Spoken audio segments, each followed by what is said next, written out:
In a city filled with towering buildings and crowded streets, there was a man named Kofi Alara. Everyone knew his name. He owned Alara Enterprises, a company so powerful that its skyscrapers reached for the sky. Kofi had worked his entire life to build this empire, using sharp ideas and relentless ambition. He was always calm, always in control. He knew exactly what to do next, until today. Today, something felt off. Kofi's heart raced as he stared at the papers in front of him. The deal with Ukuta Group, a deal that would make him the king of clean energy, was slipping from his grasp. The people at Ukuta weren't answering his calls. The paperwork was stuck. Every plan he made seemed to fall apart. Frustration boiled over as he turned to his phone, dialing in anger. But then, the phone rang. A strange number. "Kofi Alara," a calm voice on the other end said. "The deal you're trying to close is more dangerous than you think. You've been played." Kofi's heart skipped a beat. Who was this? What did they mean? What's happening to Kofi's empire? Who is behind this secret warning? And how far will Kofi go to stop it? The stakes are higher than ever, and the danger is real. Subscribe now to stay on top of the twists and turns in this high-stakes drama. Kofi sat frozen.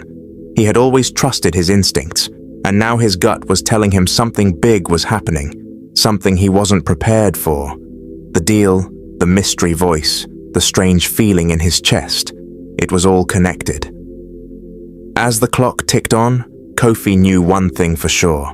This wasn't just about business anymore.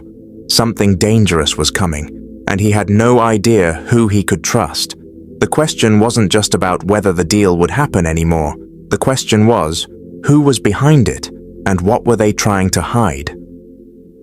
As Kofi Alara walked through the luxurious lobby of the Golden Dove Hotel, a crown jewel in his empire, his footsteps echoed like thunder in the stillness. The hotel, named after a far-off ancestor who was almost a legend now, gleamed with gold accents and chandeliers that sparkled like stars. But Kofi wasn't admiring the beauty. His mind was elsewhere, the storm inside him building. His jaw was set tight, and his sharp eyes scanned the room impatiently, waiting for his legal team, who was already late by 10 minutes. The ticking of the old clock in the corner of the lobby seemed louder than usual. Each tick felt like a hammer pounding away at his nerves.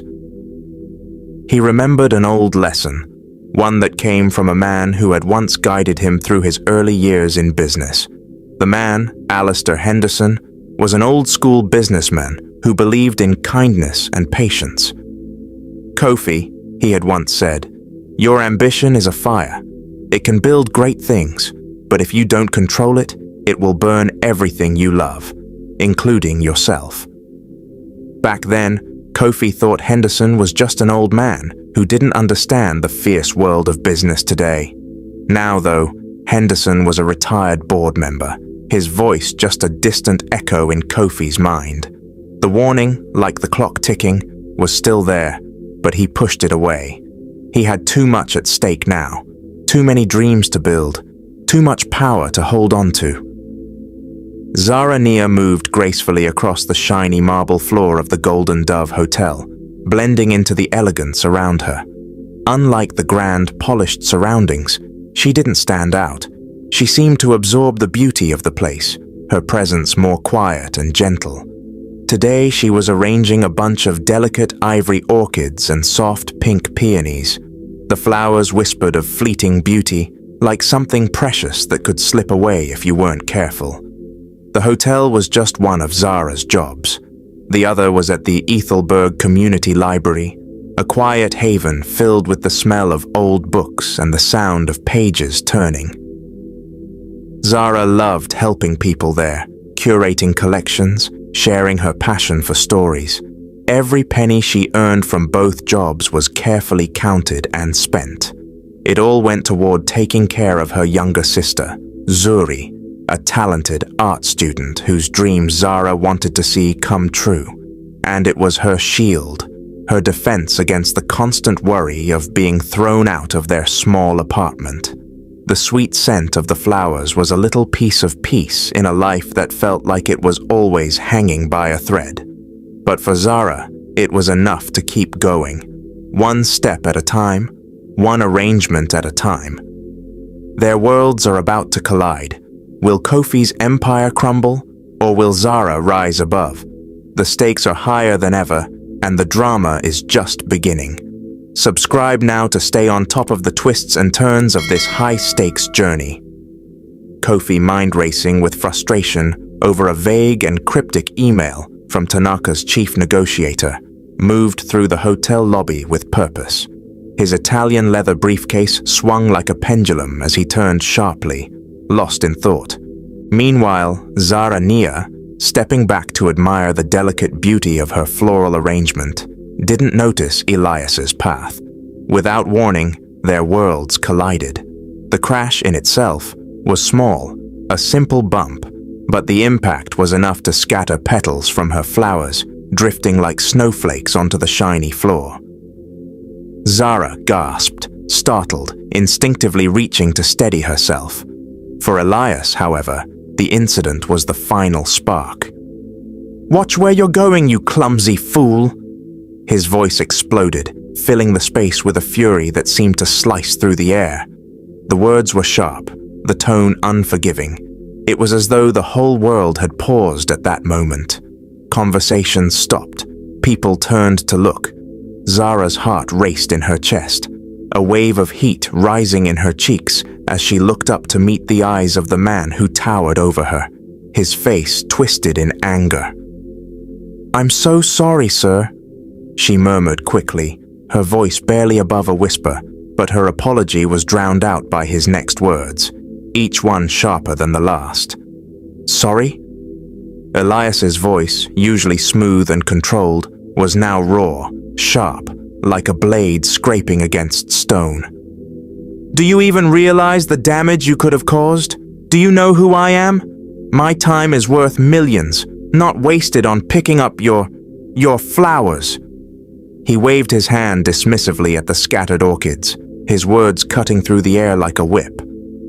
Zara's cheeks burned with embarrassment, and her hands trembled as she bent to collect the fallen blooms. She could feel the weight of the crowd's gaze, their eyes dissecting her every movement, their judgment like a heavy cloak draped over her shoulders. Elias barely noticed her efforts to fix the mess. To him, she was nothing more than an obstacle, a meaningless blur in his day, a symbol of everything going wrong.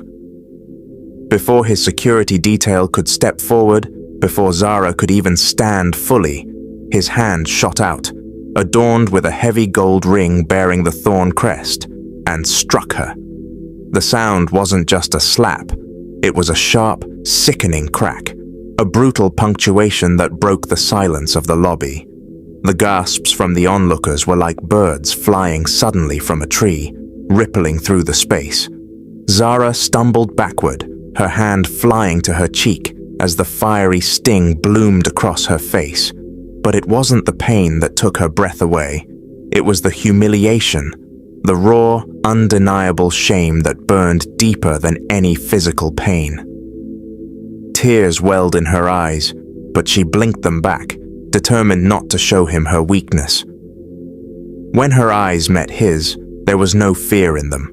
Instead, there was something deeper, a silent accusation, a profound sorrow, and beneath that, just a flicker of something unyielding, something that even Elias couldn't understand. In that moment, she noticed the intricate workings of his platinum watch, a Patek Philippe that was worth more than she would ever make in 10 years. That small detail, the gleaming symbol of his wealth and power, etched itself into her memory. It was a reminder of how far apart their worlds truly were. Elias, briefly unsettled by the unflinching strength in Zara's eyes, an emotion he hadn't expected to see, quickly regained control. "Learn some respect," he snarled, his voice a growl as low and sharp as a storm brewing on the horizon. He tugged at his perfectly tailored suit, a signal of dismissal, and with a final, cold glance, stormed toward the private elevators. His legal team scrambled to catch up with his quick, purposeful steps. He left behind a heavy silence, thick with the weight of what had just happened. The scattered petals, now bruised and broken, and a young woman whose dignity had been shattered in front of so many. Zara stood there, her cheek stinging with a dull ache, but it wasn't just her skin that hurt. Her spirit felt as cracked and bruised as the fallen flowers beneath her feet.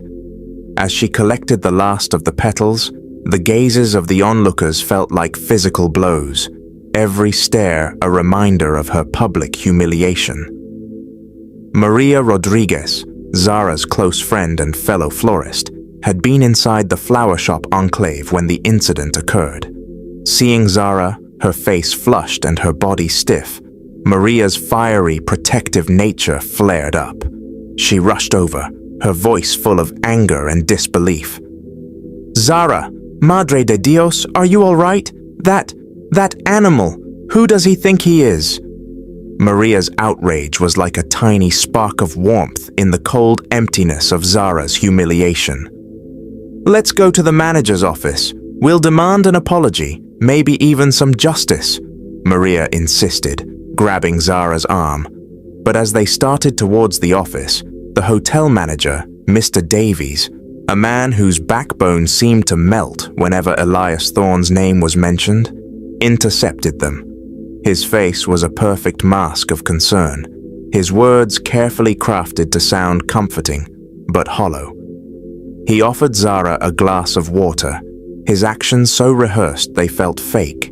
"A most unfortunate misunderstanding, Ms. Nia," he said, his eyes flickering nervously toward the elevators where Elias had just disappeared. "Perhaps it would be best if you took the rest of the day off. With pay, of course." The message was clear. Pretend it didn't happen. Let it be forgotten, buried beneath the plush, expensive carpets of the Serafina Grand. Zara, too exhausted to argue, nodded numbly, allowing Maria to gently lead her to the staff exit. The sting of Elias's slap was still fresh, but it was the mark of his cruelty, burning on her skin, that she could not escape. Kofi Alara sat in the comfort of his private jet, speeding towards an important meeting in Zurich. His mind was elsewhere, focused on a big business deal with Ukuta Group, a deal that could make or break everything for him. The incident in the hotel, it barely even registered. The woman, the slap, the scattered flowers, they were nothing but a quick, annoying distraction in his day. His thoughts were all on the merger, a deal worth billions, and it was starting to slip out of his hands. Kofi wasn't used to things slipping away from him. He picked up his phone, his voice sharp and quick as he barked orders to his team. "Get it together. I need answers now," he demanded, his words sharp enough to be felt across the world. His mind raced with solutions, fixes, and control. Everything had to be perfect. He even found time to mention the hotel incident to his lawyer, Kwame, but his version was much cleaner. "Just a little misunderstanding, Kwame," he said casually. "Some employee who needed a lesson in respect. Discipline, Kwame, that's all it takes." He conveniently left out the part where he slapped her, his voice cold and confident as he dismissed the whole thing. As the hours turned into days, the image of Zara Nia's eyes lingered in Kofi Alara's mind. It wasn't just the initial shock, though that alone had shaken him, but the quiet sorrow that had followed. The flicker of something unreadable, something deep beneath the surface, continued to intrude upon his thoughts with a relentless persistence. It was like a small, invisible shard of glass under his skin, irritating, always present, even if he couldn't quite understand why. In the midst of a fierce negotiation, her face would suddenly flash before him, her eyes filled with that emotion he couldn't place. When he was buried in numbers, reviewing quarterly reports, the echo of the slap, the harsh, ugly sound of it, would rise unbidden, drowning out the figures in front of him. He tried to push these thoughts away, dismissing them as distractions, the result of the pressure he was under with the Tanaka deal. But then, Alistair Henderson, his old mentor, called. His voice was the same as it always had been, laced with concern, weary but caring. "Kofi, I heard there was some unpleasantness at the Golden Dove. Reputations, my boy, are built over decades, but they can be shattered in moments." Kofi, his patience already thin from the stress of the deal, curtly brushed him off. "I was managing an incompetent employee, Alistair.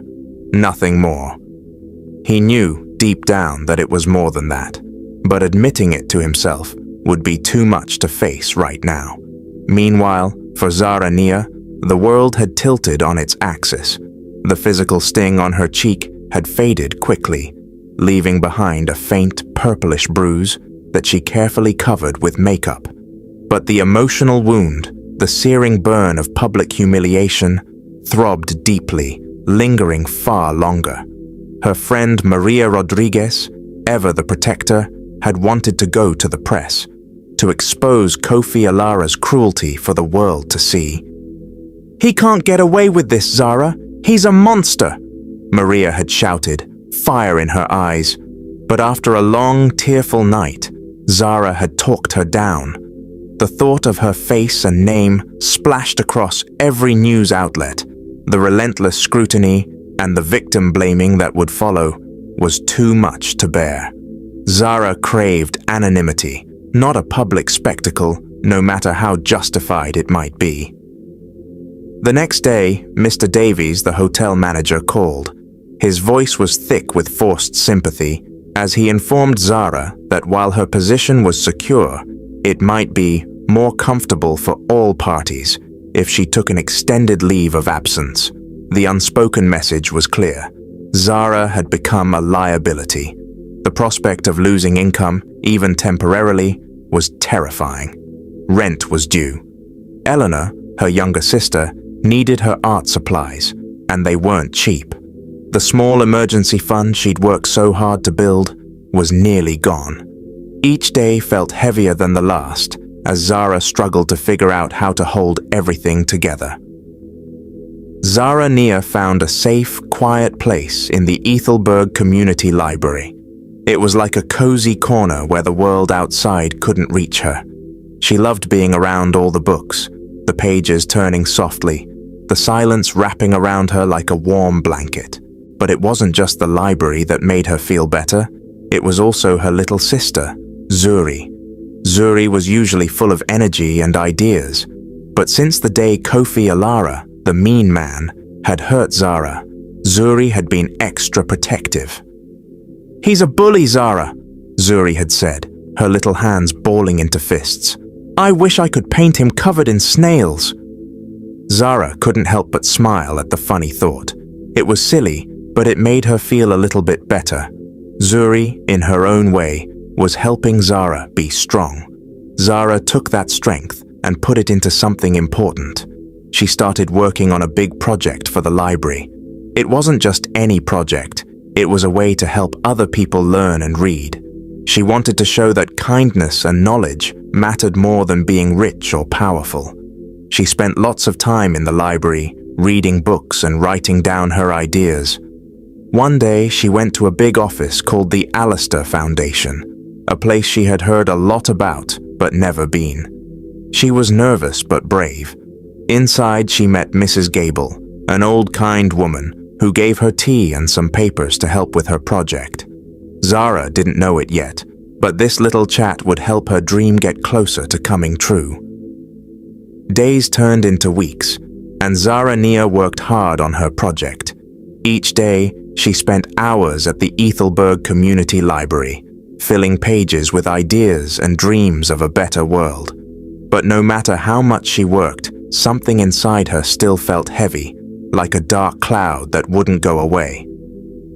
At home, her little sister, Zuri, kept her spirits up. Zuri made funny drawings and filled the house with laughter. "We're going to make it, Zara," she would say, her eyes full of hope. Zara would smile, but deep down, she knew they were still struggling. Rent was due soon, and Eleanor's art supplies were expensive. The money she earned from the library barely covered anything. Every day felt like a new challenge. But Zara refused to give up. She remembered the day she had met Mrs. Gable at the Alistair Foundation. The kindness in the old woman's eyes had given her hope, a little spark in the darkness. Maybe, just maybe, this dream could become a reality. Then one day, out of nowhere, Mrs. Gable called. "Zara," she said kindly, "I've spoken to my team. They think your idea has great potential. We'd like to help you." Zara's heart skipped a beat. Could this be the break she needed? But even as hope blossomed inside her, she knew the battle wasn't over. The world of Kofi Alara, rich, powerful, and cold, was still out there, waiting. The clash between them seemed inevitable. Zara took a deep breath, her resolve hardening like steel. She was ready. The fight is just beginning. Zara's chance for a better future is within reach. But will Kofi's ruthless empire stand in her way? What will happen when their worlds collide? Don't miss the next chapter. Subscribe now to stay on top of this high-stakes drama.